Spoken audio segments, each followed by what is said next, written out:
ପିଲାମାନେ ତୁମ ପାଇଁ ଆଜି ଗୋଟିଏ ଗପ ଆଣିଛି, ଧ୍ୟାନ ଦେଇକି ଶୁଣିବ। କୌଣସି ଗୋଟିଏ ବଣରେ ସିଂହଟିଏ ବାସ କରୁଥିଲା। ଦିନେ ସେ ସାରା ବଣଟା ଯାକ ବୁଲି ବୁଲି ଗୋଟିଏ ହେଲେ ଶିକାର ପାଇଲା ନାହିଁ। ସେତେବେଳକୁ ଭୋକରେ ତାର ପେଟ ଚଳୁଥାଏ। ସନ୍ଧ୍ୟା ହୋଇଯିବାରୁ ଗୋଟିଏ ବଡ଼ ଗୁମ୍ଫା ଭିତରକୁ ପଶିଗଲା। ସେଇଠି ଥାଇ ଭାବିବାରେ ଲାଗିଲା, ଆଜି ରାତିକୁ ନିଶ୍ଚୟ କେହି ଏ ଗୁମ୍ଫା ଭିତରକୁ ଆସିବ। ତାପରେ ମୁଁ ମୋର କାମ କରିବି।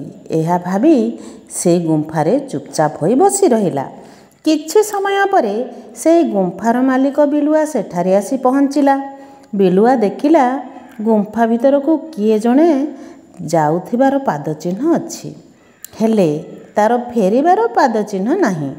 ନିଶ୍ଚିତ ଭାବରେ ତାର ଶତ୍ରୁ କେହି ଆସି ଲୁଚିକି ତା ଗୁମ୍ଫାରେ ରହିଛି।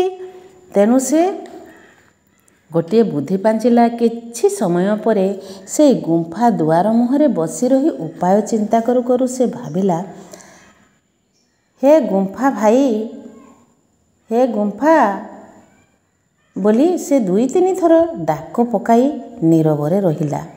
ହେଲେ ଗୁମ୍ଫା ଭିତରୁ କେହି ହେଲେ ଜଣେ ଉତ୍ତର ଦେଲେ ନାହିଁ। ତାପରେ ବିଲୁଆ କହିଲା, ହଇରେ ଗୁମ୍ଫା, ମୁଁ ପରା କହିଥିଲି ଯେତେବେଳେ ବାହାରକୁ ଯିବି ଏବଂ ଫେରିବା ପରେ ତୋତେ ଆସି ମୁଁ ଡାକିବି। ତୁ ଉତ୍ତର ଦେଲେ ଭିତରକୁ ଯିବି। ହେଲେ ତୋତେ ଡାକି ଡାକି ମୋର ତଣ୍ଟି ପଡ଼ିଗଲାଣି, ତୁ କିଛି ଉତ୍ତର ଦେଉନୁ। ଏବେ ତୁ ମୋର ଏକୁଟିଆ ରହ, ମୁଁ ଅନ୍ୟ ଗୁମ୍ଫା ପାଖକୁ ଚାଲି ଯାଉଛି। ତାର ଏଭଳି ଚାଲାକିପଣିଆ ସିଂହ ବୁଝିପାରିଲା ନାହିଁ।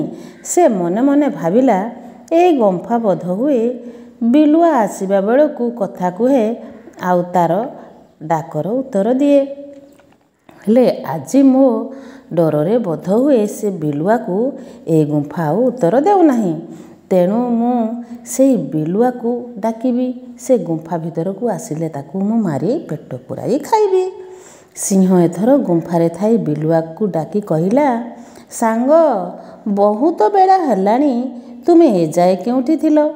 ଏତେ ଶୀଘ୍ର ଭିତରକୁ ଏବେ ଆଉ ଡେରି ନ କରି ଭିତରକୁ ଶୀଘ୍ର ଆସ। ମୋତେ ଭାରି ଭୋକ ହେଲାଣି। ତୁମେ ଆସିଲେ ସିନା ସାଙ୍ଗ ହୋଇ ଖାଇବା।